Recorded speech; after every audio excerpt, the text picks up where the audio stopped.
après la grande phase de la métropolisation, c'est peut-être le temps de la ruralité qui est en train de s'ouvrir.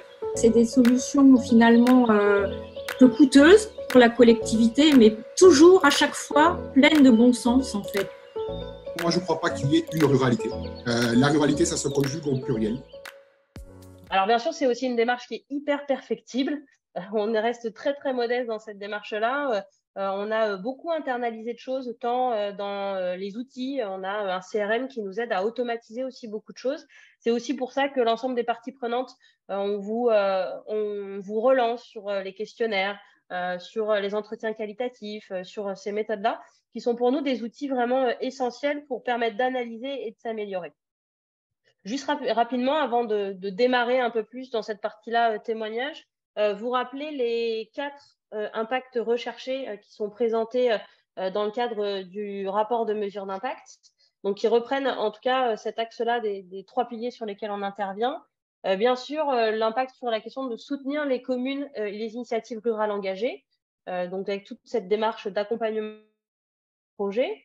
Le second impact recherché sur offrir un terrain d'engagement aux jeunes, qui est vraiment un des axes sur l'action des missions de l'accompagnement des jeunes.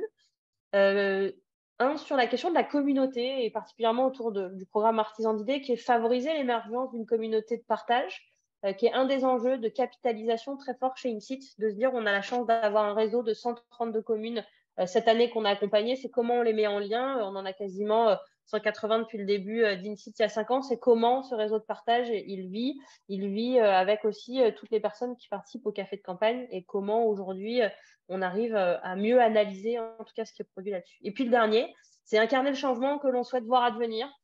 C'est sur ce pilier-là un peu de la coopération, de la gouvernance, la manière dont on fait le mouvement INSIT, la manière dont on agit sur les territoires. C'est aussi un élément qu'on souhaitait analyser pour regarder et décrypter un peu plus les méthodes qui sont mises en œuvre par les équipes, avec pour ambition, pour vision. Ces impacts-là, ils nourrissent aussi cette vision-là.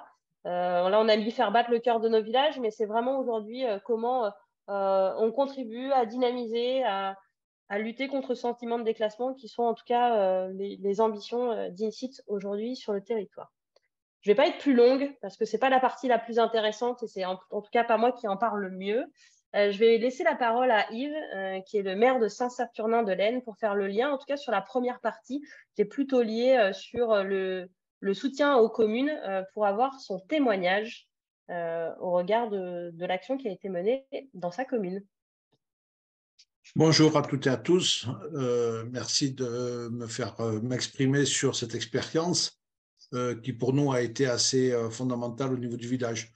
Donc, je m'appelle Yves Biulac, je suis le maire de Saint-Saturnin-de-l'Aisne, qui est une petite commune rurale ou ultra-rurale de l'Aveyron, avec 325 habitants et avec une forte progression de la population au cours des 4 ou 5 dernières années, puisqu'on a une augmentation de la population de l'ordre de 15%. Donc, dans quel cadre s'est inscrite l'action que nous avons engagée? Nous étions en train de réfléchir à la création d'un tiers-lieu sur la commune, multi-activités à la fois culturelles, festives, associatives, etc. Et dans ce cadre-là, je faisais une formation à DEFPAT, et c'est là que j'ai rencontré Camille, donc d'INSIT, qui nous a proposé d'accueillir 2 jeunes volontaires du service civique pour dynamiser l'action associative et mettre du lien entre tous les acteurs de la vie sociale et culturelle de la commune. On a réfléchi très peu de temps, hein, en quelques secondes, la décision a été prise de les accueillir. Alors, pourquoi INSIT, ça a été dit hein, à l'instant, c'est vraiment la volonté de faire vivre les villages, les petites communes, l'ultra-ruralité, au travers d'un outil qui nous paraît assez fondamental, qui est d'apporter de l'énergie, du dynamisme et en fait des bras aussi pour nous épauler. Donc l'action telle qu'elle avait été définie pour nos 2 jeunes volontaires qui s'appellent Célia et Héloïse, c'était d'accompagner toutes les associations de la commune pour dynamiser l'offre culturelle auprès de la population. Et quand je dis culturelle, c'est au sens large. Hein. Donc, ça a été un succès au-delà de nos espérances. pour plusieurs raisons. Même si ça n'était pas exprimé, il y avait un réel besoin au niveau de la commune et les associations, quelque part, étaient en attente d'un soutien ou d'être épaulées pour se mettre en action. C'est vrai que le conseil municipal les tirait, mais ce n'était pas suffisant, quoi. On restait dans un contexte, dans l'entre-soi. Et les 2 jeunes ont permis de déverrouiller l'initiative et de permettre à ces associations de se lancer dans l'action. Donc, on a eu la chance d'avoir 2 jeunes qui avaient un esprit d'initiative fort, beaucoup d'autonomie et un très bon relationnel, qui fait qu'en l'espace de quelques jours, elles ont été accueillies par toutes les associations. On a fait une soirée d'accueil autour d'un apéritif avec l'ensemble des présidents et présidentes d'associations, mais aussi avec ce que nous, on appelle les personnes clés de la commune. Ce sont des personnes ressources qui, au-delà de l'appartenance à une association, sont partie prenante un peu de la vie et de la vitalité de la commune. Donc, on leur a présenté une douzaine de personnes auprès desquelles, très rapidement, ils ont trouvé leur marque pour être opérationnels. Au bout d'une semaine, 10 jours, déjà, les premières actions étaient engagées.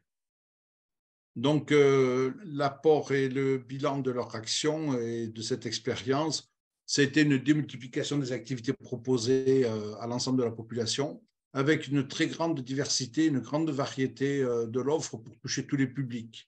Donc, des ateliers créatifs pour les enfants, jusqu'à des soirées karaoké, des rencontres festives tous les 3e dimanches du mois de l'ensemble de la population, des soirées théâtre, jusqu'à la formation au numérique où, sur une population de 325 personnes, elles ont formé 36 personnes à l'utilisation de leurs outils numériques, depuis le téléphone portable jusqu'aux ordinateurs, avec notamment l'accès aux réseaux sociaux.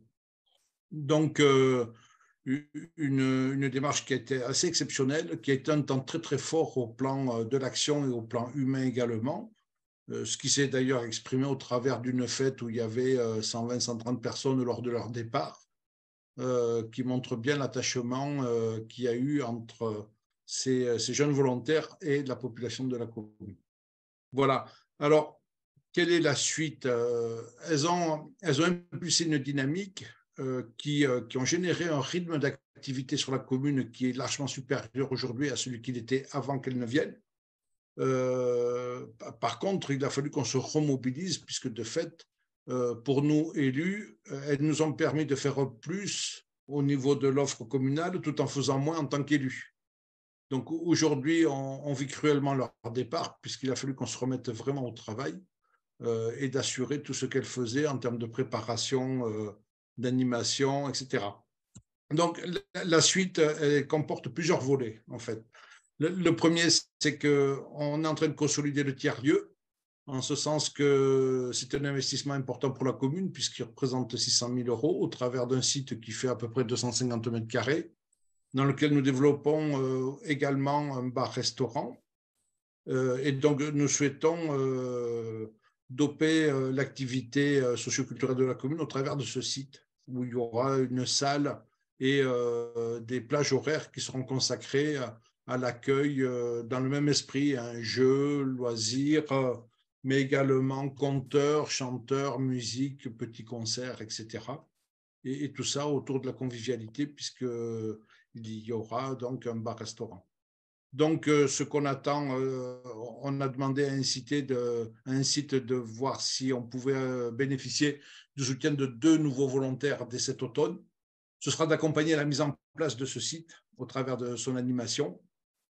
L'autre volet qu'on vit, c'est que les 2 premières volontaires ont impulsé une dynamique événementielle très, très forte, mais elles ont assuré elles-mêmes l'ensemble de l'opérationnalité. Il faut que maintenant, on arrive à former des gens dans les associations, notamment pour tout ce qui est communication en amont des manifestations, pour tout ce qui est gestion des réseaux sociaux, graphisme, etc. Parce qu'on s'aperçoit qu'après leur départ, les associations se retrouvent un peu en dépendance vis-à-vis de la municipalité pour les aider dans toutes ces actions-là. Donc, dans la prochaine émission, l'action de formation et d'accompagnement, de transmission sera beaucoup plus importante que dans la première. Ça nous paraît très, très important. Donc, nous avons créé, suite à la venue de ces 2 jeunes volontaires, nous avons créé une association, puisque toutes ces activités qui existaient, mais dans une mesure moindre avant leur arrivée, sont devenues tellement importantes qu'il y a des flux financiers qui prennent de l'importance, donc une nécessité de clarté, de transparence. Nous avons donc créé une association que nous avons baptisée l'Élan de Saint-Saturnin, qui a vocation à gérer toutes ces activités socioculturelles qui ont été mises en place, qui ne sont pas prises en compte par les associations qui elles-mêmes développent leurs propres activités. Donc, du coup, aujourd'hui, cette association a été lancée peu avant le départ des 2 jeunes volontaires. Elle est aujourd'hui opérationnelle et elle a commencé déjà à chapeauter 3-4 activités depuis le départ fin avril des 2 jeunes volontaires du service civique. Donc, au travers de l'apport des 2 jeunes, ça nous aide à structurer nos activités, à se doter des outils à la fois juridiques, etc., en termes d'animation, pour professionnaliser ça, entre guillemets, mais en essayant quand même de garder toute la spontanéité qu'elles nous ont apportée, pour que ça reste quand même, le président a insisté dessus, Thibault a insisté dessus à diverses reprises, pour garder une convivialité, une joie de vivre et une spontanéité qui paraît essentielle pour arriver à consolider ce bien-vivre dans l'ultra-ruralité. Voilà. Donc, nous, on est toujours très enthousiastes et on a vraiment envie d'en accueillir d'autres pour passer à l'étape suivante. Merci beaucoup, Yves, en tous les cas, pour ton témoignage. Je ne suis plus le président, je l'étais, mais c'est maintenant Marianne Bessem qui est avec nous, qui est la présidente depuis un peu plus d'1 an. Ouais. Donc, je suis par ailleurs le cofondateur avec Élodie d'Incite et délégué général aujourd'hui et maire comme toi, comme tu le sais, d'une petite commune de 200 habitants dans le Gers. Comme le dit très justement Yves, un peu toute notre philosophie d'intervention, elle s'appuie sur 2 éléments. C'est comment faire reculer les fractures que vivent les territoires ultra-ruraux et comment lutter contre le sentiment de fracture pour les populations. Il y a bien 2 éléments, il y a la température, ce que je dis souvent, la température réelle et la température ressentie. La température ressentie, elle est souvent bien plus importante que la température réelle. Et donc l'idée de venir, comme vient de l'illustrer justement Yves, de venir en appui avec un effet levier pour faire en sorte que les acteurs des territoires ultra-ruraux puissent avoir un peu plus de moyens, un peu plus d'énergie, un peu plus de ressources pour développer leurs projets. Quelques chiffres peut-être pour illustrer un peu le propos sur l'année 2022 que nous avons vécue dans notre étude d'impact. Ce sont 132 communes qui ont été accompagnées, 77 villages qui ont accueilli des jeunes en volontariat, ce qui fait une augmentation de 80% par rapport à l'année 2021. La taille moyenne, vous voyez, Yves disait qu'il avait un village de 300 et quelques habitants. La taille moyenne de nos villages accompagnés, c'est 351 habitants, le plus petit faisant 46 habitants, qui est dans les Alpes-Maritimes. Ce sont 125 projets qui ont été soutenus, comme les a cités Yves. Et un chiffre très intéressant, je trouve, et je l'ai un peu, pas découvert tout à l'heure, mais j'ai rapproché ça en préparant le webinaire, c'est 50 000 heures de volontariat pour 65 000 habitants qui sont touchés. Donc, ce qui est énorme en termes de ratio et de nombre d'habitants touchés. Alors, Incite, je vais citer quelqu'un qui est important pour moi, en tous les cas, auquel je me réfère souvent, c'est Jean Jaurès. Il disait « Il faut partir du réel pour aller vers l'idéal ». Le Incite, c'est vraiment une structure qui s'appuie sur la question du changement, de la modification et du changement pour des territoires qui représentent dans notre République, pour les moins de 1500 habitants, 27 000 communes. 27 000 communes, c'est plus de 20 millions d'habitants dans notre pays. Donc, ces territoires-là, ils ont besoin d'avoir des modifications de changements majeurs pour leur permettre de redévelopper une vie, une action plus harmonieuse, plus à l'équilibre et plus à l'égalité de dignité avec les territoires urbains. Nous n'opposons jamais l'urbain et le rural, mais il y a besoin, en tous les cas, en termes de politique publique et en termes d'action au quotidien, de venir en appui à ces territoires. Ensuite, trois petites illustrations de notre étude d'impact. Une meilleure connaissance des acteurs des territoires, une valorisation des habitants et des territoires. Ça, c'est quelque chose pour nous très important. Et dans l'étude d'impact, nous voyons que les acteurs passent de 60 à 75% en termes de meilleure connaissance des acteurs des territoires ruraux grâce à notre action. Ça veut dire que nous participons à faire du lien et du lien. Marélie y reviendra tout à l'heure. C'est ensuite transférer de ce qu'on appelle, ce que les Québécois, ce que nous on appelle de l'encapacitation, et je vais la faire à la québécoise, mais pour les territoires. Donc, c'est savoir accompagner l'engagement des jeunes. Et bien là, on sait que c'est une vraie problématique dans nos territoires ruraux, la question de l'engagement et de l'accompagnement des jeunes. Ça nécessite un certain nombre de compétences, une lecture un peu nouvelle. Eh bien, là, il y a une progression, on passe de 50 à 75% pour les acteurs.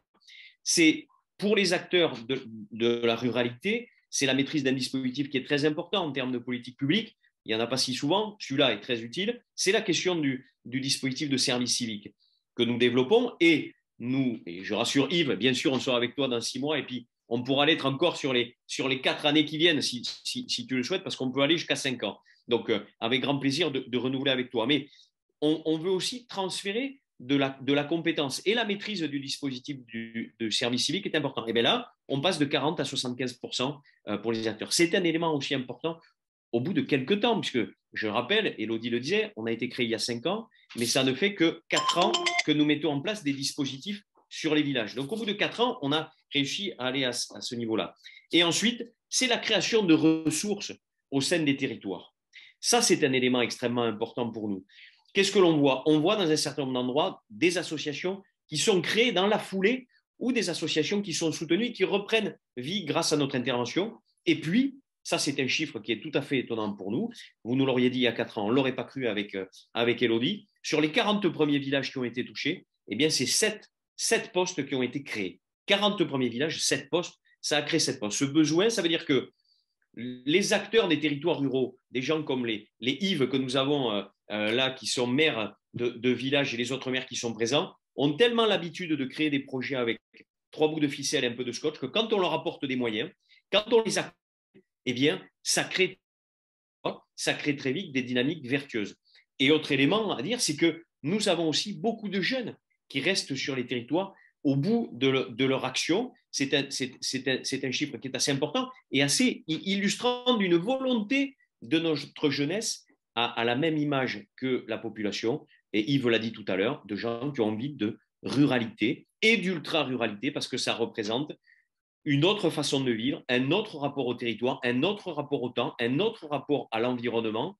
Voilà, ce qui fait que tout ça est très vertueux. Pour parler de l'engagement des jeunes, qui est un axe extrêmement important pour nous, eh bien, je vais passer maintenant la parole à Océane, qui a fait un volontariat chez nous, dans un très beau département du sud-est de la France, et qui est maintenant remonté un peu plus haut. Océane, à toi le micro. Bonjour à tous, merci de m'avoir laissé la parole. Donc, moi, je suis Océane Geautreau, j'ai 25 ans et je suis originaire de La Rochelle, en Charente-Maritime. Et j'ai fait un master en aménagement et urbanisme spécialisé dans la valorisation du patrimoine. Et donc, pourquoi je me suis engagée avec INSIT? D'une part, parce qu'après mon master, je ne trouvais pas d'emploi, forcément. Et donc, je me suis dit que j'allais faire un service civique pour un peu développer mes compétences et puis me faire une expérience professionnelle. Donc, je suis allée voir sur le site des services civiques sur le gouvernement. Du gouvernement, et donc il y avait des missions assez intéressantes, mais la problématique était qu'il n'y avait pas forcément de logement qui était compris dedans, et donc avec 500 €, c'était un peu compliqué voilà, quoi, de déménager, trouver un logement, etc. Et donc là, je suis tombée sur une offre d'INSIT, et donc je suis allée voir sur le site internet beaucoup de missions assez passionnantes sur vraiment la valorisation du patrimoine, etc. Donc vraiment, ça rentrait complètement dans mon projet professionnel à moi. Donc, c'est là où j'ai postulé un certain nombre de missions, à peu près toutes d'ailleurs.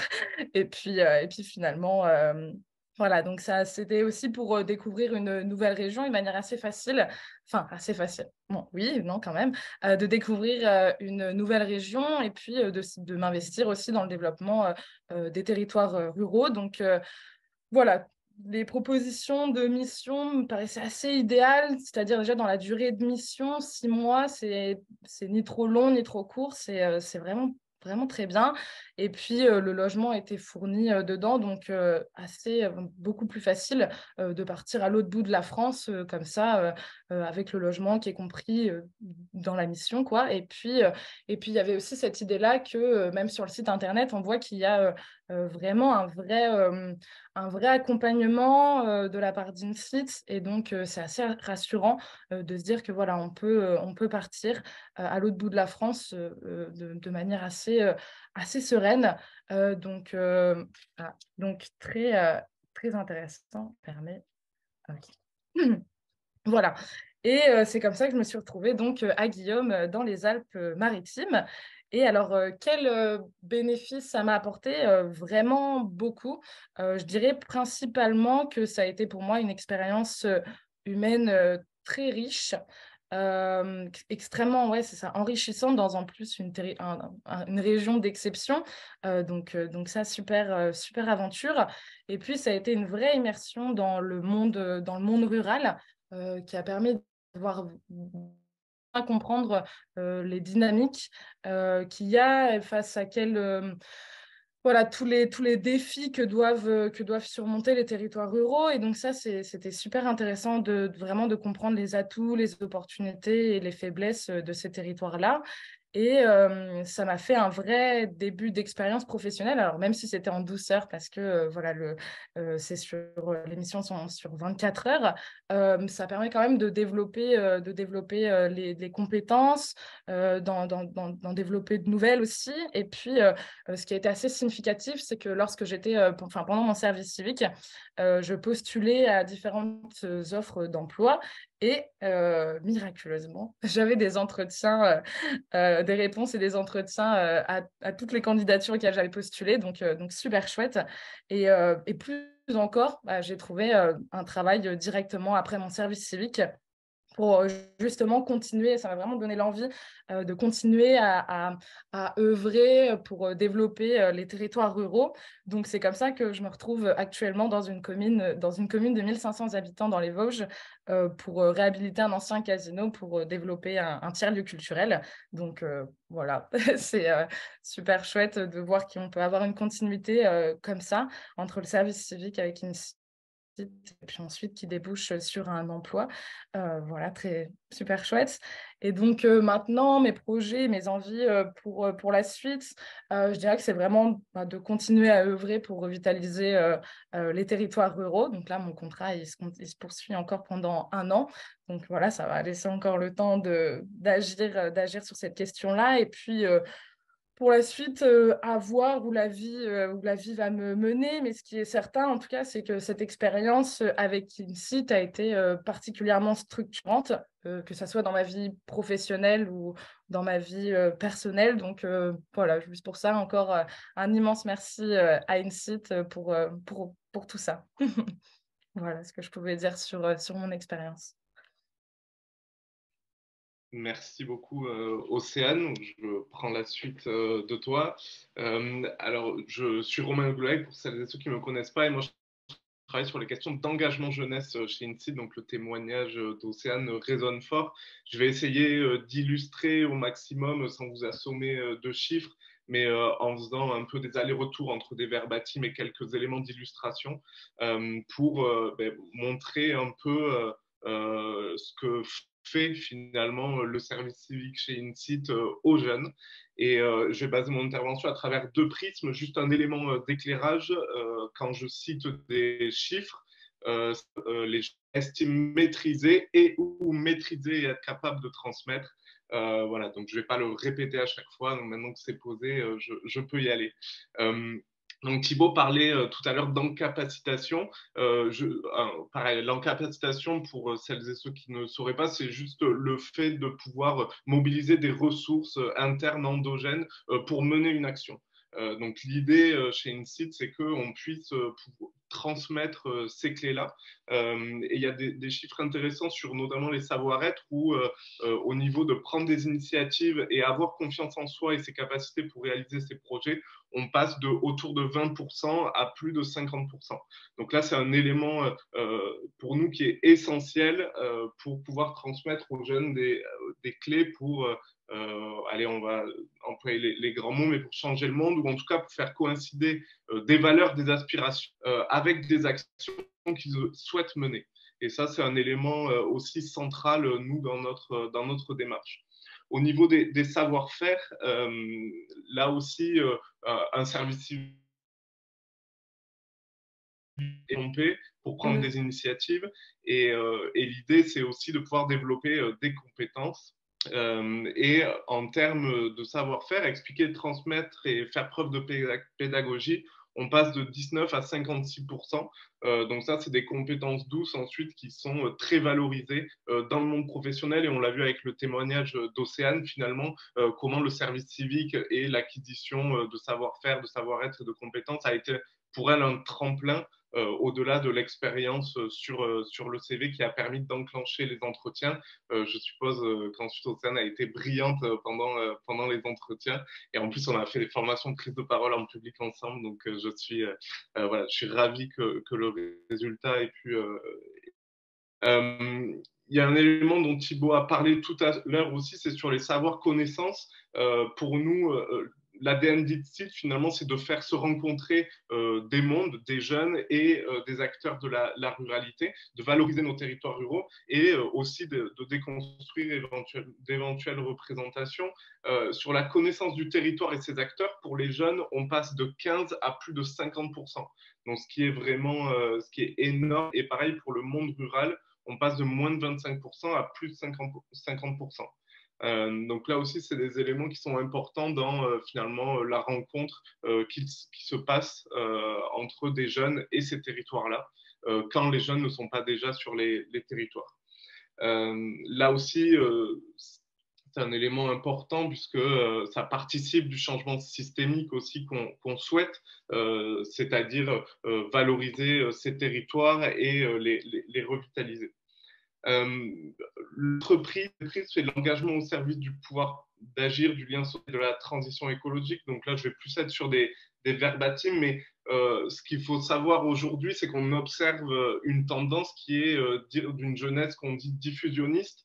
Donc ça veut dire qu'elle est à la base de grands mouvements, comme par exemple celle de la grande démission, où il y a beaucoup de jeunes actifs qui luttent un peu contre les bullshit jobs, qu'on pourrait traduire, pardonnez-moi le terme, par job à la con, et qui ont envie de revenir dans des activités qui ont du sens, ou par exemple les mouvements comme la honte de prendre l'avion. Donc ça, c'est aussi des mouvements dont les jeunes participent et où nous, on essaie d'offrir des terrains d'engagement qui correspondent à ces aspirations-là.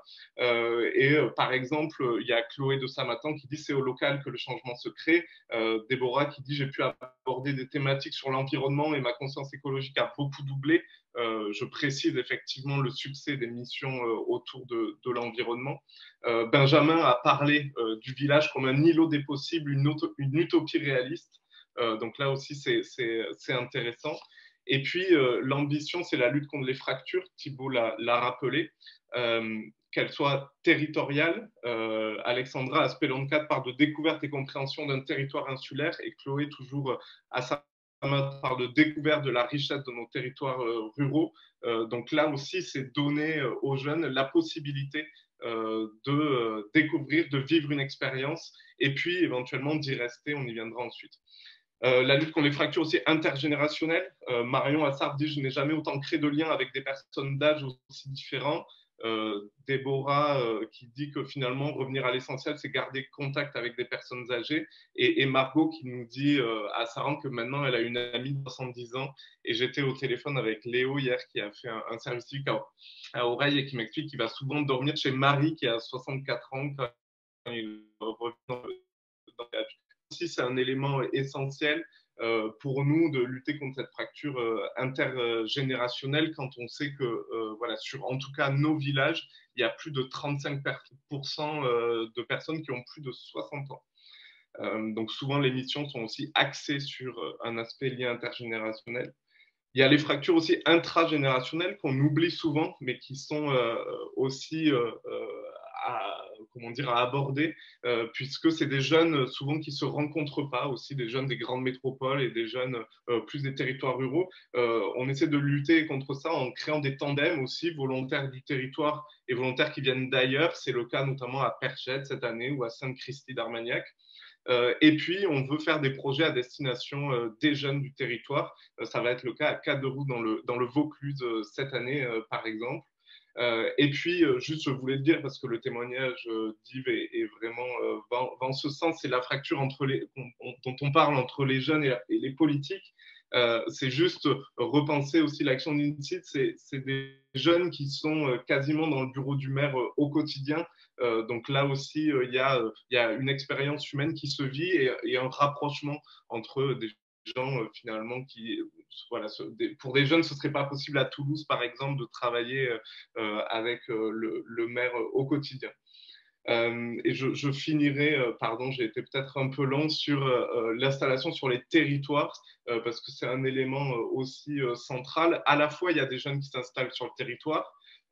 C'est le cas de Caroline à Saint-Paul-la-Coste ou de Léna à Saint-Bertrand-de-Comminges. Mais dans les déclarations d'intention, c'est 16% qui disent qu'ils souhaitent s'installer, qui ne savent pas encore. Donc potentiellement un jeune sur deux qui souhaite s'installer sur le territoire. Mais dans la matrice, ce qu'il faut inclure, c'est les jeunes comme Océane qui sont partis d'un territoire rural, mais qui sont allés dans un autre territoire pour travailler. Donc là aussi, il y a le champ des possibles qui est ouvert et de se dire que finalement, même si on ne valorise pas le territoire ou le village dans lequel on a fait son service civique, on peut ensuite partir sur d'autres villages dans d'autres régions. Voilà pour moi. Donc, cet aller-retour entre l'incapacitation finalement par les savoirs et l'engagement finalement au service du pouvoir d'agir. Je vous remercie pour votre écoute et je passe maintenant la parole à Yves Atou. Merci. Yves, un autre Yves. Je suis un insiteur assidu depuis le début de sa création et je suis maire d'une petite commune dans les Deux-Sèvres. Je vais souvent à La Rochelle, Océane. D'ailleurs, je l'invite à faire de la voile. Et puis, je suis président de l'association des maires ruraux et c'est comme ça que j'ai rejoint le INSIT, puisque l'association des maires ruraux de France est partenaire d'INSIT et de votre communauté et très attentive. Je ne suis pas mandaté, mais c'est une évidence qu'on y participe et on suit vos travaux. Et d'ailleurs, vous avez été auditionné, si je me souviens bien, par l'association des maires ruraux. Je siège au cluster ruralité de la région Nouvelle-Aquitaine et je salue sa responsable Camille Cinquin. Donc, pourquoi j'ai rejoint INSIT? Parce que j'ai trouvé des réponses, des débuts de réponses à des préoccupations de maires ruraux. Je vais en citer quelques-unes. Et la principale, qui traverse tout ce qui a déjà été dit, c'est que les maires ruraux sont confrontés à deux tendances contradictoires. Une tendance qui est une demande de proximité forte, circuit court, bio, une demande de développement endogène, comme disait Romain, c'est-à-dire on a des ressources et de nos ressources, on peut élaborer des projets. Et puis, la difficulté d'une tendance contradictoire, c'est qu'il y a un éloignement des services et des commerces des communes rurales. Il y a donc un éloignement des décisions politiques, mais il y a surtout on le sent de manière administration, comme dans beaucoup de secteurs de la société, mais vraiment dans les communes rurales, on est harcelé, on peut dire, de normes qui fait qu'on est bloqué dans nos projets locaux. On a du mal. Si on suivait toutes les normes, on ne pourrait rien faire. Et puis, autre chose que je vis, c'est qui m'intéressent beaucoup dans INSEAD, c'est l'intergénérationnel. Comme disait Romain, on vit localement une difficulté, c'est qu'il y a deux types de modes d'action. Il y a les modes d'action traditionnels, appel d'offres, appel à projet, appel à manifestation d'intérêt, une espèce de bureaucratie. Et il y a les jeunes qui ont, comme disait Romain aussi, qui ont des stratégies immédiates, spontanées, par des mouvements d'action. Et ces deux mondes, on n'arrive pas à les réunir. Et là, INSEAD le réussit. Ça, c'est très intéressant parce que dans nos communes rurales, quand on fait des réunions, on a ce qu'on appelle les TLM, toujours les mêmes. C'est ceux qu'on a vus dans le grand débat national, mais on a du mal à voir les jeunes. Et les jeunes, pourtant, font du travail. Ils font autant d'actions que les anciens, avec leur tradition et leur mode d'action bureaucratique. Donc voilà, une difficulté pour nous, c'est que la suradministration, elle génère des procédures et en plus la numérisation se rajoute, ce qui fait qu'en ce moment, dans les petites communes rurales, nous avons quasiment une dizaine de plateformes différentes qui sont incompatibles entre elles. Et donc, Yves va me confirmer, Thibaut aussi, ce sont les plateformes. Il y en a une sur les finances publiques, l'autre sur la liste électorale. Enfin, je ne les cite pas, mais il y en a une douzaine. Alors, évidemment, vous imaginez, pour chaque procédure, il y a des identifiants, des mots de passe. Et donc, ça se rajoute à la suradministration. Et en ce moment, dans nos communes rurales, on citait tout à l'heure la proportion importante de personnes âgées. Cette numérisation est violente et brutale pour des personnes qui n'ont pas accès à Internet ou qui n'ont pas… voilà. Bon, ça, c'est un problème de génération. D'ici une dizaine d'années, ce sera réglé. Mais en ce moment, on vit une difficulté réelle de personnes qui sont…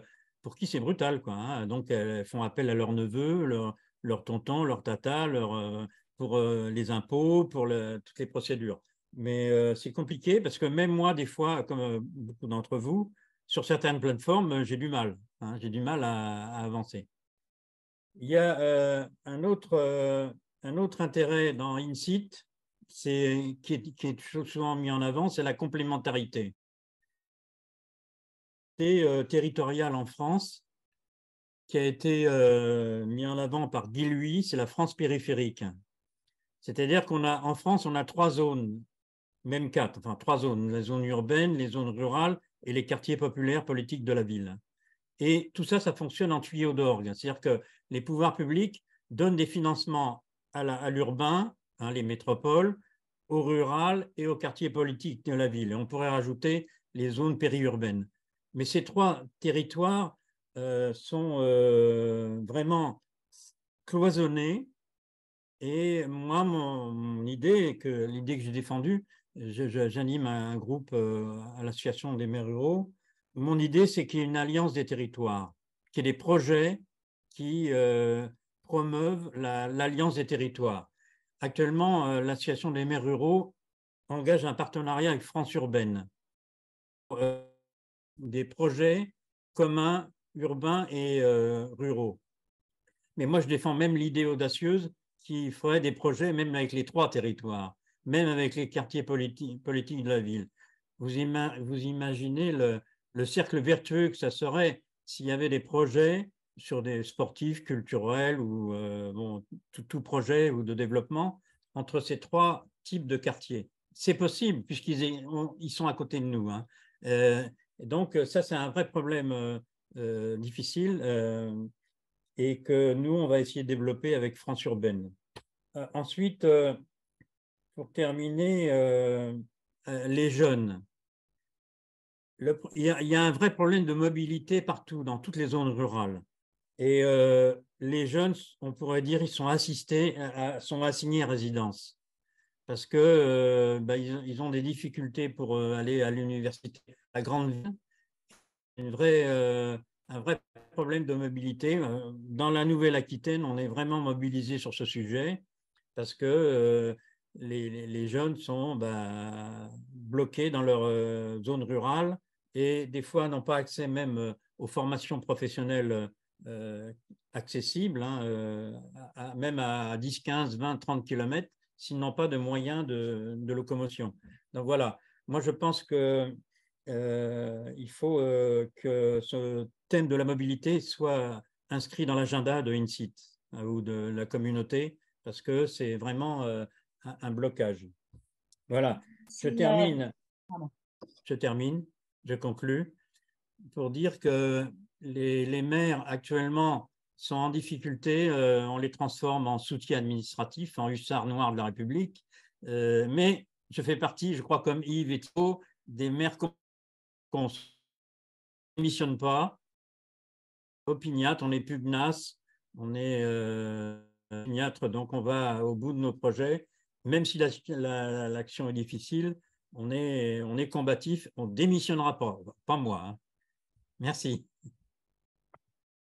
Merci pour ton intervention. Donc, peut-être pour resituer dans quel cadre Yves intervient, INSIT n'intervient pas au sens où on ne met pas de volontaires, on n'est pas encore dans la région, on y viendra, enfin dans le département, pardon Marie, on n'est pas encore dans le département des Deux-Sèvres, mais Yves nous a rejoint à travers les cafés de campagne. Donc, à travers notre communauté artisan d'idées, et ça, c'est important de le noter. Et d'ailleurs, ce qu'il a pu développer, on le voit bien sur à quoi ça peut répondre sur la question et l'enjeu à un moment de créer les initiatives, outiller et accompagner à la fois les porteurs de projets et les élus locaux. Et en fait, Yves a entendu parler de nous via la MRF et a rejoint, je crois, presque l'intégralité des cafés de campagne depuis qu'on a démarré. On en est déjà au 25e. Et du coup, quand on a réfléchi comment illustrer cet impact de favoriser l'émergence d'une communauté de partage et de valorisation d'idées, on s'est dit, pour la première fois, en fait, on a pris notre téléphone pour pouvoir contacter Yves et se mettre en lien. Donc, ce dont on se rend compte aussi, c'est que cette communauté, elle est à la fois locale, des parties prenantes avec lesquelles on travaille au quotidien, les créatrices sur le terrain, de manière à mettre en synergie les porteurs de projets, les élus, les jeunes, mais elle est aussi en fait à l'échelle nationale à travers un certain nombre dont les cafés de campagne font partie et qui permet à un moment de toucher et d'impacter de manière beaucoup plus large que nos villages d'intervention directe où on peut intervenir. Donc on voit bien ce passage, cette bascule du local au global, c'est-à-dire qu'on s'appuie sur cette expertise d'usage et une démarche ascendante et ensuite on va au-delà pour créer des synergies. Thibault l'a évoqué sur la question des territoires et c'est un point qui est très important. Ça a été aussi d'ailleurs abordé par Yves. C'est cet enjeu de sortir des logiques en silo et de casser l'atomisation des territoires. Et c'est vraiment ce qu'on essaie de faire via la communauté artisan d'idées. Donc, que ce changement, il s'opère par cette mise en lien et cette mise en réseau. Je vais être brève parce que le temps tourne, mais l'idée, c'est aussi de pouvoir vous mettre quand on parle des cafés de campagne, c'est 509 participants l'année dernière sur des thématiques variées, que ce soit la reconversion en ruralité, que ce soit la question des migrations en ruralité, du tourisme en ruralité, où à chaque fois on amène des éclairages. Et Yves, quand on avait échangé, tu avais évoqué la notion de communauté apprenante. Et donc, on voit bien que voilà, il y a cette logique un petit peu à la fois protéiforme, parce qu'au local, au global, ce n'est pas toujours les mêmes formes, mais en même temps qui s'articulent et qui aboutit sur ces questions de lien. On a aussi d'autres outils, notamment le courrier des villages, où il y a des partages de ressources, les journées locales artisans d'idées, je pense que c'est important de les mentionner. C'est des temps essentiels. Tout à l'heure, Romain a évoqué un atelier sur la prise de parole qui avait été fait avec Océane et avec les jeunes engagés en PACA. C'est des outils qui permettent aux jeunes et de se rencontrer et en fait de favoriser l'interconnaissance évidemment entre pairs, mais aussi avec d'autres acteurs qui ne se connaissent pas et qui à un moment peuvent envisager et travailler des projets communs.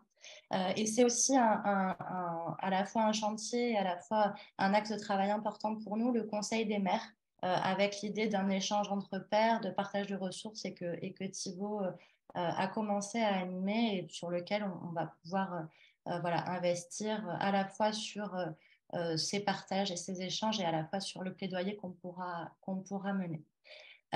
Sans plus attendre, je donne la parole à Marie pour nous parler de notre 4e impact recherché, qui est celui d'incarner le changement que l'on souhaite voir advenir. Merci Marie. Bonjour à toutes et à tous. Donc, je vais commencer par me présenter. Je suis Marie. Aujourd'hui, je suis créatrice d'engagement en Nouvelle-Aquitaine chez INSIT. Donc, pour ceux qui ne connaissent pas ce métier, je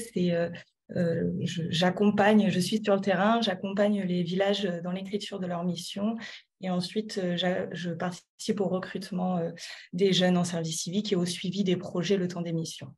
Donc ça, je suis créatrice d'engagement depuis la fin 2022.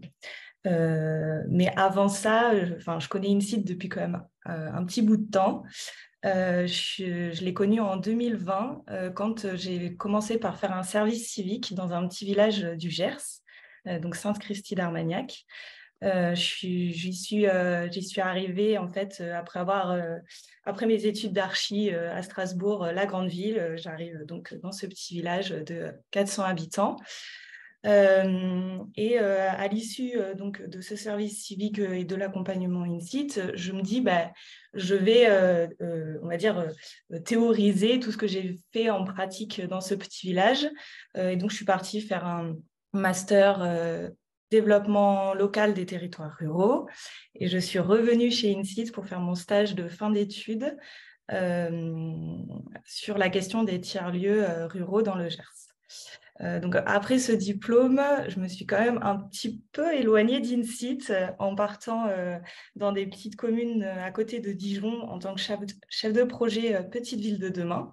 Et surtout, ce temps-là d'une année de cette expérience, j'étais administratrice au conseil d'administration d'INSIT. Donc là, ça m'a encore amené un autre regard sur la structure. Et puis après, derrière, quand ils ont ouvert la région Nouvelle-Aquitaine, je n'ai pas résisté, j'ai sauté sur l'occasion, sur l'opportunité. Donc, je suis revenue en tant que salariée.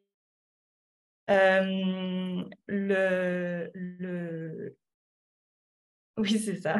Je faisais le stand Vive à Dijon en tant qu'administratrice. Voilà, j'ai continué mon action INSIT un peu partout en France. Donc en fait, j'ai envie de dire, quand je suis arrivée en service civique chez INSIT, ça a tout de suite matché. J'ai trouvé qu'on avait des valeurs communes et ce qui m'intéressait vraiment, c'était le rapport à la ruralité et comment, en fait, en habitant un territoire rural ou un territoire en général, on participe à son changement. Et en fait, la confiance que INSIT m'a accordée et où j'ai pu en fait mener avoir toutes ces casquettes dans l'asso, ça m'a aussi permis de regarder, d'avoir un œil un peu critique sur le monde associatif et sur le fonctionnement. Ce que j'ai un peu abordé sur la question d'incarner le changement, notamment, je voulais un peu parler de la gouvernance et chez INSIT, en fait, il n'y a pas de hiérarchie. En fait, on essaie de travailler sans hiérarchie, donc avec un système horizontal qui nous permet, à nous, en tant que salariés ou membres de la structure, de prendre des décisions à notre propre échelle, puisqu'on a une confiance entre nous. Et en fait, cette horizontalité, on la vit au quotidien quand on est salarié. Et je voulais parler de ça parce qu'à côté de mon salariat chez INSIT, je suis bénévole dans une autre association. Et on commence à construire cette association et on se dit, en fait, pour avoir un schéma horizontal, sans hiérarchie, le plus simple, en fait, c'est de faire une collégiale est tous co-gérants de cette association. Et en fait, là où INSEAD m'a apporté quelque chose sur la question de la gouvernance, c'est que je me suis dit, c'est pas parce qu'on est en collégial qu'on a tous le même niveau de décision et qu'on est tous horizontal. Il y a toujours des gens qui prennent plus de place que d'autres. Mais en fait, c'est dans les faits, dans la construction de nos actions qui fait qu'on arrive à avoir une absence de hiérarchie. Et donc, c'est là où, j'espère que j'ai été assez claire, c'est là où, en fait, ce que j'ai vu chez INSEAD dans toutes mes casquettes de agir sur le terrain en tant que service civique, puis en tant que stagiaire, puis après participer à la réflexion globale, au challenge des équipes en tant qu'administratrice, et puis maintenant dans l'opérationnalité et dans comment, en fait, on est tous égaux dans la structure. Ça m'a permis, voilà, d'avoir des regards et de me dire, en fait, on peut l'amener ailleurs, dans d'autres expériences, toute cette idée. Voilà, j'espère que j'ai été assez claire, Marélie. C'était super, Marie. Et puis, si ça génère des questions, il ne faudra pas hésiter pour les participants à les poser à l'issue, parce que c'est vrai que c'est une vraie originalité et c'est des modèles d'organisation qui sont très innovants et avec lesquels on est globalement très peu familier. Donc, je pense que voilà, ça peut aussi donner à voir. Merci beaucoup, Marie. Sur la question des impacts recherchés sur cette notion d'incarner le changement, on a plusieurs, c'est pas incarner le changement, c'est pas juste une phrase passe-partout, c'est vraiment l'idée à un moment d'avoir une attention au-delà du pourquoi. Et c'est qu'on est dans le faire, évidemment, mais c'est aussi comment on fait et comment ça se traduit sur des aspects du quotidien, à la fois sur la qualité de vie d'un projet pour les salariés, mais aussi pour l'ensemble des parties prenantes, que ce soit nos partenaires, que ce soit les membres du conseil d'administration, les volontaires, et comment on opère, on agit en minimisant les externalités négatives, parce qu'il y a toujours des externalités, qu'elles soient positives ou négatives, en tout cas en faisant en sorte de les minimiser, notamment sur le plan environnemental. Quand on parle de bien-être au travail, vous retrouverez les chiffres dans le rapport d'impact, mais c'est une attention forte sur les questions d'équité. Par exemple, si on parle d'équité salariale, on est dans une structure où on est sur une échelle de salaire qui va de 1 à 1,5 parce qu'on estime, au-delà de la question d'horizontalité qui peut être débattue, parce que l'horizontalité, ça veut dire tout le monde, et Marie, c'est bien ce qu'elle a dit, c'est pas tout le monde qui prend les mêmes décisions, même place au même endroit, mais c'est à un moment comment chacun est autonome et légitime dans les décisions qui le concernent et qui concernent ses rôles et ses compétences. C'est aussi une attention forte sur les questions d'égalité homme-femme. On est convaincu que la société se portera mieux en étant davantage égalitaire aussi là-dessus, et en tout cas, on l'incarne au quotidien. Et c'est du sens pour les salariés. Si vous regardez, voilà, la totalité des salariés estiment qu'il y a du sens dans leur travail, un sentiment d'utilité, et je pense, en tout cas, c'est une fierté que de pouvoir se dire que 100% des salariés recommanderaient de travailler à INSEAD à des amis. C'est aussi, au-delà de la question du bien-être au travail, et dans l'engagement, d'ailleurs, au-delà de la question du travail, dans l'engagement, puisque ça concerne l'ensemble des parties prenantes, il y a toute la notion de gouvernance partagée, à la fois sur l'organisation et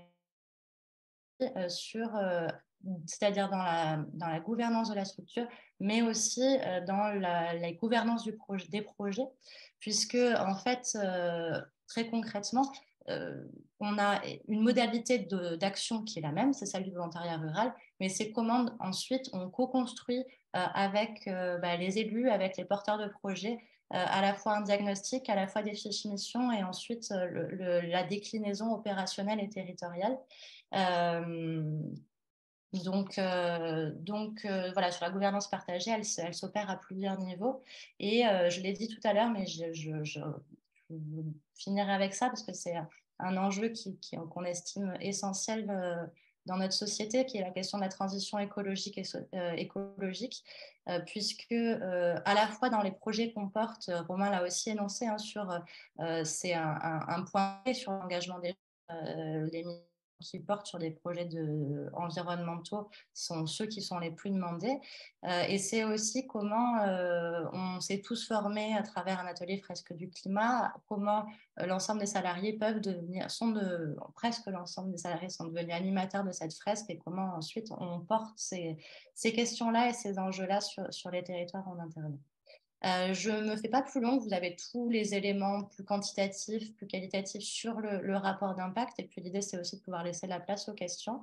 Et donc, Élodie, je te rends la main pour conclure ce webinaire. Merci beaucoup, Marélie. Sur la conclusion, avant d'ouvrir bien sûr sur les questions, l'objectif, c'est aussi d'avoir un temps d'échange et de revenir plus précisément sur différents éléments. Vous dire que tout ce premier travail qu'on a fait, il est aussi confronté, percuté au développement de la structure. On est dans un contexte de changement d'échelle. En 2009, nous avions 3 villages. En 2022, près de 130 villages. Donc, on est aussi, nous, dans ces de transition, de construction, d'essaimage, ce qui vient fortement impacter les impacts, tant le nombre d'impacts directs qui se démultiplient que les impacts indirects, et avec, en tout cas pour nous, l'ambition de mieux analyser et de faire en sorte que ce travail de mesure d'impact, cet outil, en tout cas pour nous, de stratégie de changement, il passe aussi à l'échelle. C'est pour ça qu'on a un vrai enjeu pour nous d'être accompagnés. Donc, on a la chance d'être accompagné par la France s'engage sur les questions de mesure d'impact, par la Fondation de France également, et puis depuis peu et précisément sur cette partie-là aussi d'indicateurs et de ce passage-là de structuration de l'organisation par France Active, qui nous aide dans le cadre d'un programme Pollen à pouvoir réfléchir sur en tout cas ces impacts rechargés avec la vision, c'est ce que disait Marélie, sur le pourquoi et le comment. En tout cas, on essaye de faire avancer tant la question de l'organisation et de faire en sorte que notre organisation, elle incarne aussi le changement et qu'elle puisse permettre, en tout cas, de répondre à l'ambition qui est d'accompagner les territoires ruraux et de le faire avec le plus de transmission dans cette logique de changement systémique et dans cette logique de la place des territoires et comment le projet appartient au territoire et le territoire lui-même continue de se développer avec cette petite phase d'impulsion. Pour nous, l'ambition d'après, c'est aussi la question d'être accompagné sur des terrains de recherche. On a envie de se professionnaliser dans cette démarche-là. On est aux prémices, en tout cas, du travail. C'est des choses, et vous l'avez vu, on a la chance d'avoir une équipe qui est très mobilisée sur ces questions-là. La question de l'impact, elle appartient à tout le monde chez INSIT. C'est porté très fortement par Marélie, que je remercie pour la qualité du travail, de compilation, d'analyse qu'elle passe. Mais c'est aussi en tout cas le fait de chacun, de l'ensemble des métiers, de l'ensemble des administrateurs, qui nous permettent en tout cas aujourd'hui de porter en tout cas ces éléments-là à différentes échelles et différents statuts de la structure.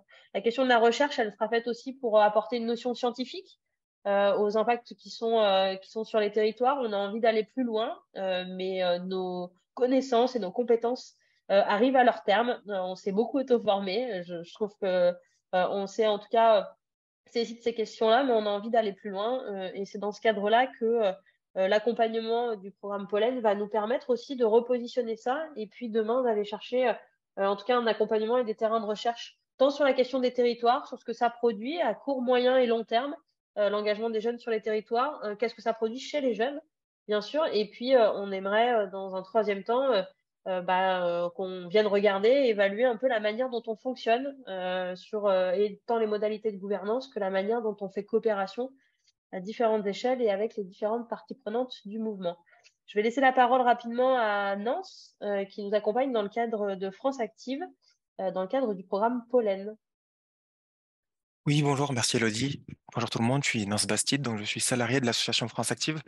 Pour nous présenter très succinctement, donc on est une association à l'échelle nationale, on est un mouvement de 35 associations, plus de 750 salariés, 2500 bénévoles, et en Occitanie, on est une soixantaine, et on est présent donc sur tout le territoire national.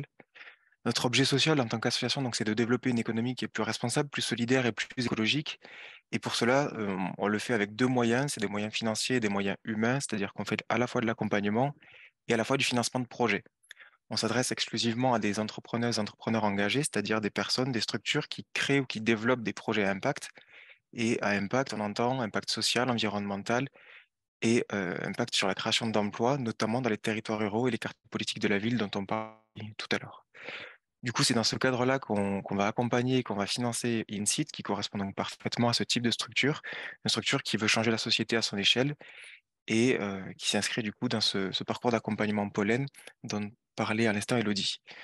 L'idée, brièvement, de ce dispositif, c'est d'aider des structures qui veulent changer d'échelle, et c'est-à-dire donc qui veulent réfléchir à leur raison d'être, qui veulent réfléchir à quelles problématiques fondamentales elles répondent, sur quelles causes et conséquences elles veulent agir, comment faire plus ou mieux en termes d'impact, et enfin comment se structurer pour vraiment changer d'échelle et avoir plus d'impact, plus de bénéficiaires, et également être présent à une échelle plus importante. Donc aujourd'hui, on travaille avec Elodie, on travaille avec Marélie, on travaille avec toutes les équipes de INSEAD pour aller plus loin dans cette stratégie d'impact, réfléchir à quelle est-elle, comment est-ce qu'on la met en place, comment on la mesure et aussi comment on la valorise pour avoir plus d'impact et sur une échelle plus grande.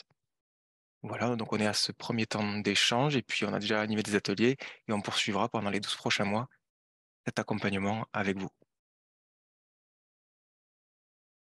Merci beaucoup, Nance. Ça illustre bien aussi toute la complémentarité des accompagnements qu'on a pu avoir de l'ensemble des partenaires. Cette question de la coopération, elle se fait aussi à l'échelle des partenaires enfin, je pense qu'INSEAD en est aussi à ce degré-là de réflexion parce qu'on a la chance de participer à plein de groupes, que ce soit dans le cadre des alumni de La France s'engage, que dans le programme Inventer demain de la Fondation de France, là aujourd'hui avec Pollen. Ça nous permet en tout cas d'approfondir des sujets qui sont au départ des sujets de réflexion pour les rendre opérationnels et concrets. Et je trouve que, en tout cas, le rapport de mesure d'impact, on l'a aussi construit pour donner à voir l'opérationnalité et comment on met en œuvre les impacts recherchés. Pour nous, on a vraiment ce souci-là, théorie pratique, de regarder comment l'organisation, elle sait se saisir de ces grands enjeux, comment l'organisation, elle est assez agile pour pouvoir s'adapter et se remettre en question de manière régulière et à tous les statuts, tant de l'organisation que des métiers. Donc, merci beaucoup. Je sens plus attendre plutôt si vous avez des questions, d'ouvrir les micros.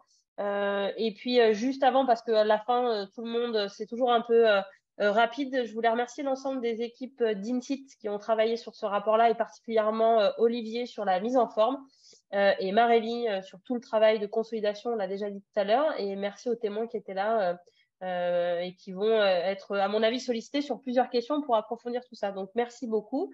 Et n'hésitez pas à ouvrir vos micros ou à lever la main directement dans le chat pour qu'on puisse échanger ensemble plus précisément. Camille. Du coup, je suis Camille Cinquin, chargée de mission ruralité à la région Nouvelle-Aquitaine. J'ai été interpellée, Marélie, quand tu parlais des conseils des maires. Alors, j'imagine que c'est quelque chose de nouveau, j'en avais jamais entendu parler.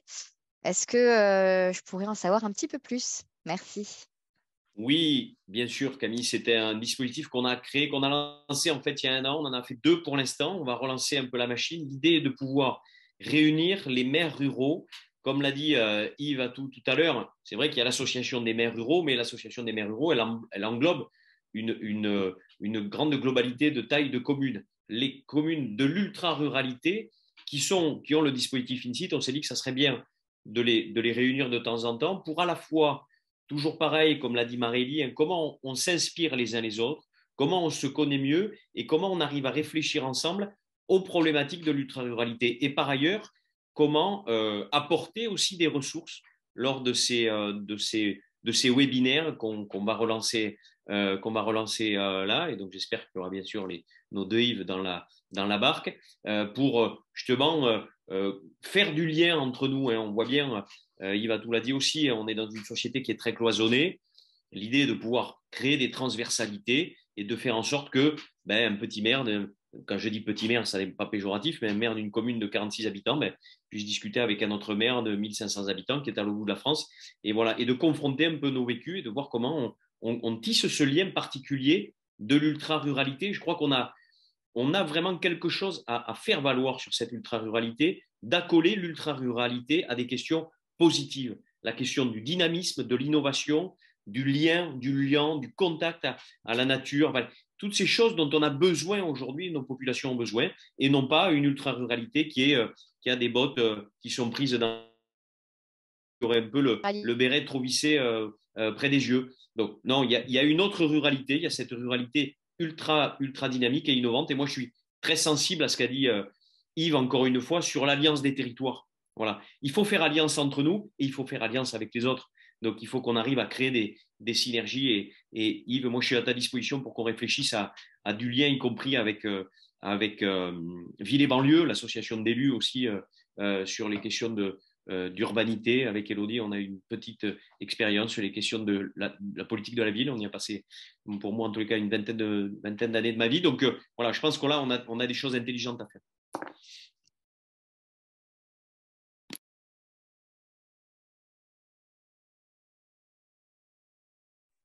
Yves, vas-y.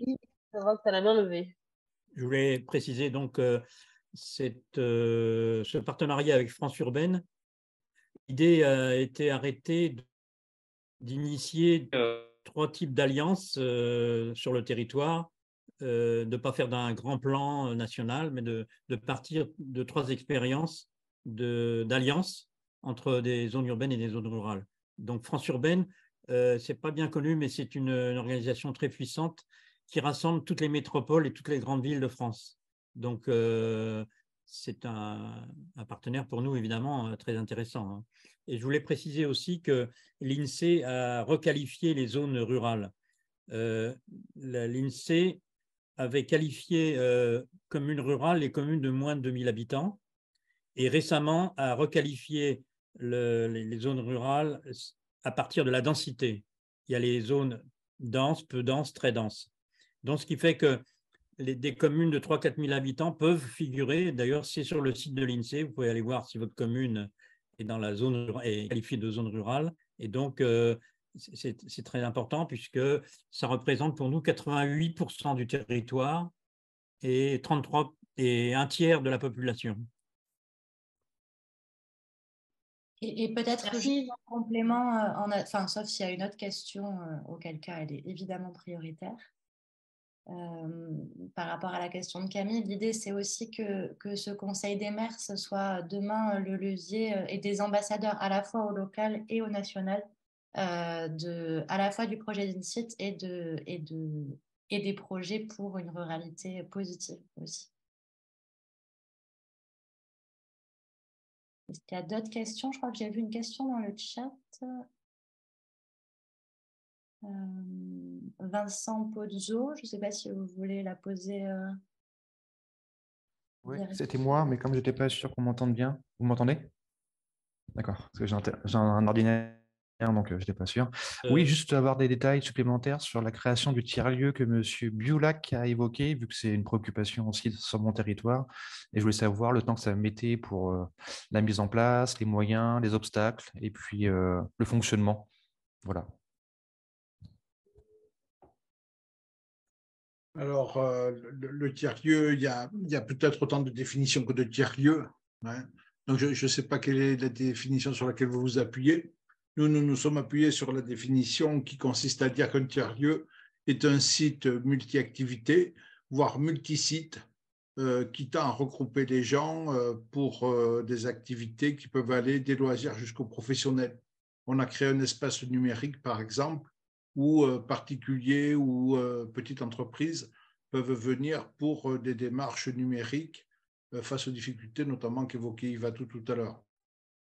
Donc, notre tiers-lieu, nous, comporte des activités principalement socioculturelles, donc au travers d'activités culturelles de type théâtre, animation, conférences, etc., jeux éventuellement, ateliers créatifs pour les enfants ou pour les adultes,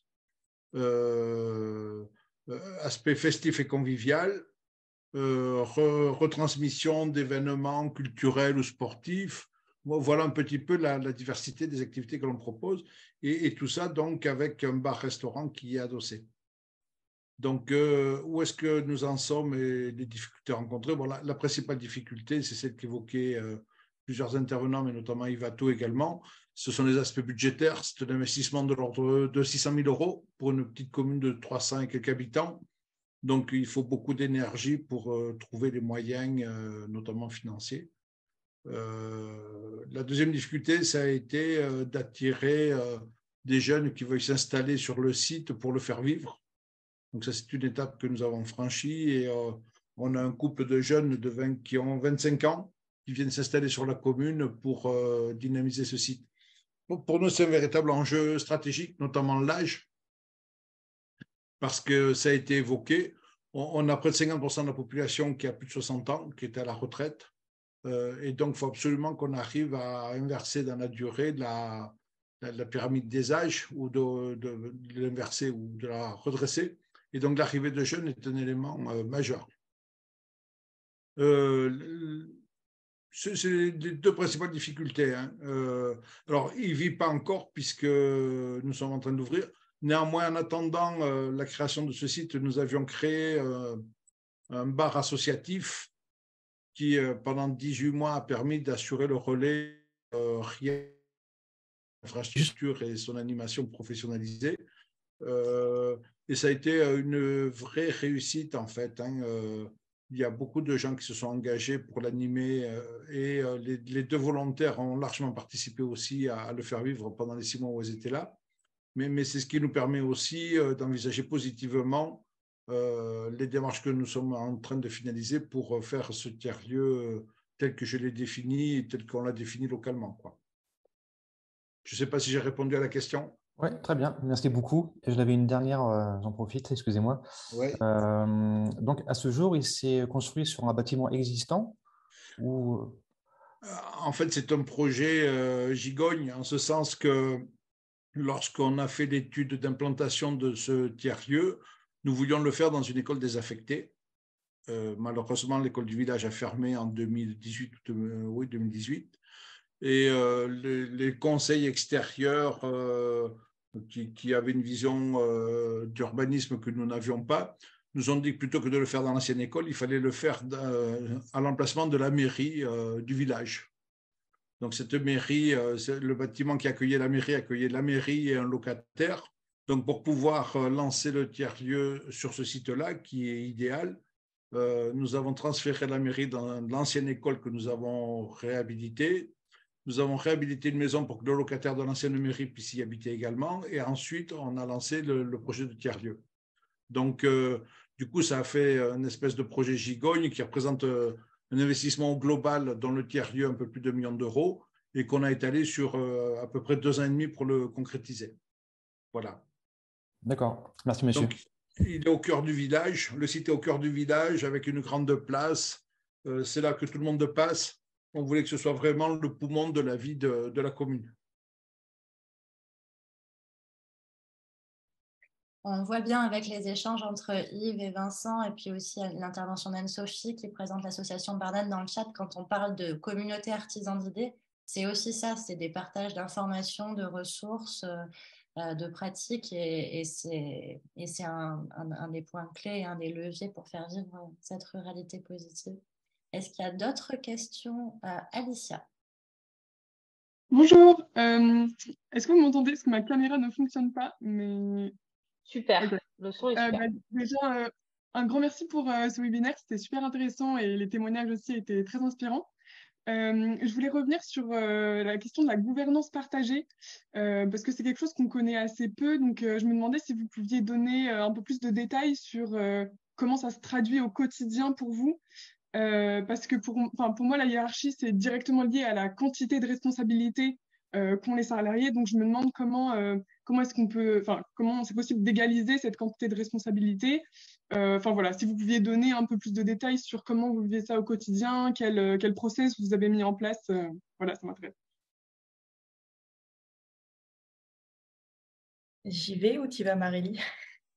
Tu peux y aller et je compléterai et Elodie me complétera au besoin. Oui, je pense qu'on est à 3. Alors, on va essayer d'expliquer quelque chose qui est assez complexe à expliquer. En fait, d'un point de vue très pratique, nous, dans les équipes, on travaille par cercle opérationnel. C'est-à-dire que tous les créateurs d'engagement, par exemple, donc on est 8 ou 9, on se réunit dans des réunions holacratiques qui nous permettent en fait de mettre à plat nos rôles et les redevabilités qui sont liées à ce rôle. C'est-à-dire que nous, quand on doit accompagner un village, on a tel ou tel type d'action à mener. Et si on se rend compte que c'est un collègue, par exemple un pilote, qui est obligé de s'en charger, il y a un truc qui ne va pas. Donc, on remet tout à plat et on regarde nos rôles et nos redevabilités. Ce qui nous permet en fait d'être responsable à notre échelle de nos actions. On n'est pas responsable des actions des autres ou de ce qui se passe pour les autres corps de métier de l'équipe INSIT. Par contre, sur nos territoires, nous sommes responsables des actions que nous menons à notre échelle. Voilà. Et peut-être en amont expliquer qu'en fait, on a chacun des rôles et des redevabilités, ce que disait Marie. Et donc, dans ce cadre-là, par exemple, Thibaut ou Élodie, dans leur fonction qui classiquement seraient qualifiées de fonction de direction, ont un certain nombre de redevabilités qui sont associées, qui leur incombent, mais qui ne viennent pas... qui viennent pas empiéter sur les responsabilités individuelles de l'ensemble des membres de la structure. Donc, cette notion de cercle, ça paraît abstrait comme ça. En fait, en pratique, ça se vit de manière assez facile. Mais on est parti peut-être aussi sur la démarche, on est parti sur la mise en place d'outils très simples. Avant de rentrer dans un design de gouvernance complexe, on est rentré sur une logique d'outils. C'est-à-dire que, par exemple, la notion de prise de décision par consentement, chacun est légitime à prendre des décisions et il y aura... Alors, excusez-moi, je m'embrouille. L'idée, c'est que tant qu'il n'y a pas d'objection, la prise de décision est possible. Sur la sollicitation d'avis, ce que Marie décrivait, que tant que, à partir du moment où on va faire une action qui va impacter un autre collègue, on va lui demander son avis, et dans cette logique d'autonomie importante. Il y a un webinaire sur la gouvernance partagée à 14h qui est proposé par l'association Bleu Blanc Zèbre, où pendant 1h30, on va discuter autour des concepts de gouvernance partagée avec 2 autres intervenants. Donc, Alicia, si vous êtes intéressée, je vous invite à y aller. En fait, c'est vrai que c'est assez complexe d'expliquer ça en 3 minutes. Sur 1h30, ce sera peut-être plus intéressant. Et je vous invite, je vais mettre dans le chat une fiche ressource qui a été développée et qui donne un petit peu des éléments sur comment mettre en place ce type de gouvernance dans une structure. Et je rajoute un petit élément sur la question de l'auto-évaluation aussi au sein de la structure, qui est un élément extrêmement important. Donc, au moins une fois par an, on a un temps où on s'auto-évalue les uns les autres, et moi, nous sommes auto-évalués les uns les autres. Non pas dans une démarche de dire, voilà, c'est bien ou c'est pas bien ce que tu fais, mais quelles sont les importances que l'on a les uns les autres par rapport aux uns et aux autres, quelles sont nos lignes de fragilité, et surtout, quelles sont nos lignes d'amélioration.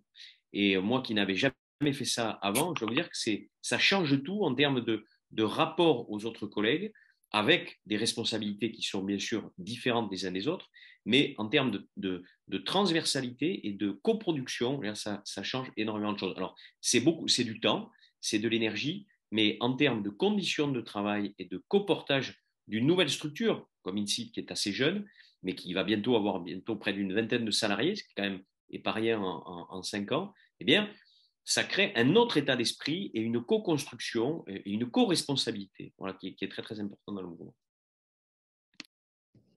Super, merci beaucoup et merci pour les ressources que vous avez citées.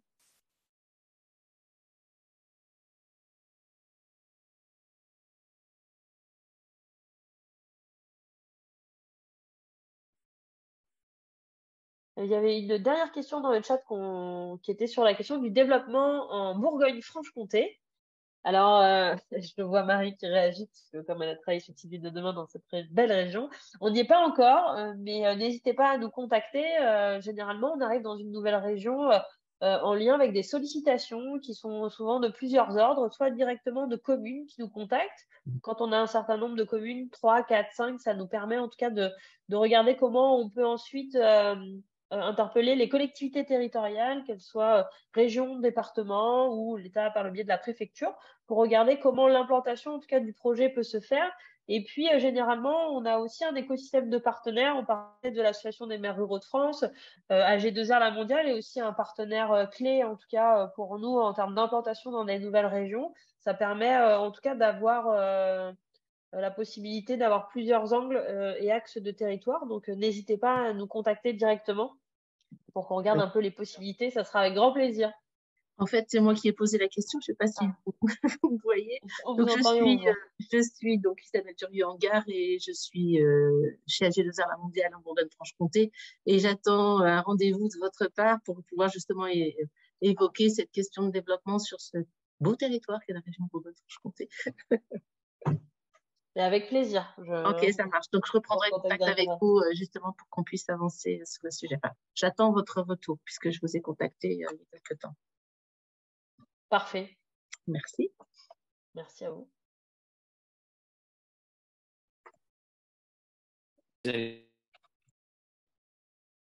Yves, je crois que tu as levé la main. Comme je vois qu'on arrive à la conclusion, j'ai un proverbe chinois que j'aime beaucoup. Si on a chacun une idée et qu'on la partage, on a chacun 2 idées. Ouais. Je vois que Frédéric est sensible au proverbe chinois.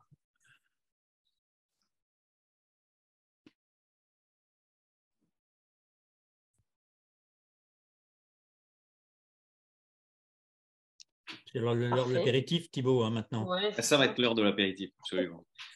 Le café de campagne. Eh bien, Thibaut, je te laisserai le mot de la fin. C'est habituel dans les cafés de campagne et dans ces webinaires. C'est un peu notre rituel depuis quelques années. Déjà, vous remercier d'avoir été aussi nombreux à, en tout cas, vous connecter et à trouver de l'intérêt dans à la fois la restitution de cette question de l'impact, mais aussi d'être attentif aux sujets qui nous animent, qui sont les questions de ruralité, de jeunesse et particulièrement aussi de gouvernance. Pour nous, c'était un moment particulier. C'est un moment où on donne à voir ce qu'on fait, où pour nous, c'était important d'incarner aussi la place des parties prenantes. C'est pour ça qu'on a voulu un webinaire qui a fait le choix de ne pas présenter de chiffres, de ne pas avoir de slides, de remettre en tout cas l'humain, la parole, l'expérience au cœur. Dans la gouvernance partagée, un des éléments forts, c'est la question de la maîtrise la place de l'usage, la maîtrise d'usage. Donc, on a voulu en tout cas donner la parole à ceux qui font, à ceux qui parlent le mieux de l'action. On espère que ça aura permis de mieux illustrer les chiffres. Les chiffres et les analyses, ça apporte plein de choses, mais je reste convaincue que la force de l'échange, la force de transmission aussi, se rappeler de l'histoire, elle est aussi importante. Quand on a fait ce premier rapport-là avec Elsa, je suis pas sûre qu'on se disait qu'en 2023, on serait capable de faire ça et d'agréger autant de gens. Donc, c'est important de se rappeler d'où on vient, où est-ce qu'on veut aller et de se questionner régulièrement sur la manière dont on a envie de le faire. Et je suis en tout cas très heureuse d'avoir partagé ce webinaire avec l'ensemble des personnes qui sont intervenues. Merci à eux pour leur engagement de tous les jours, quotidien, selon leur statut à nos côtés. C'est très précieux. C'est ce qui fait InSit. C'est ce que j'espère fera encore plus InSit demain et qu'on sera encore plus nombreux. Et puis, tout reste à faire. On a encore beaucoup de travail. On a des nouveaux chantiers sur les questions de recherche qui vont s'ouvrir à nous. On aura envie de repartager ça avec vous l'année prochaine, les années encore d'après pour aller plus loin.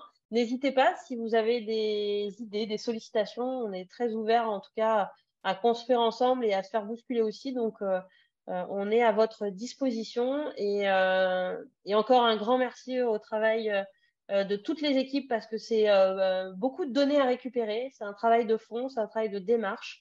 Et encore un merci immense. On n'a pas passé les slides, mais le travail d'Olivier sur rendre visibles les éléments saillants, une compilation importante, c'est vraiment la mise en forme, un élément important. Et je le redis, merci à Marélie parce que c'est des heures et des heures de travail. C'est des heures de réflexion, c'est parfois quelques heures de train. Donc, merci en tout cas à tout le monde pour cette belle heure et demie. C'est un moment assez particulier. En tout cas, merci beaucoup. Et Thibaut, je te laisse le mot de la fin.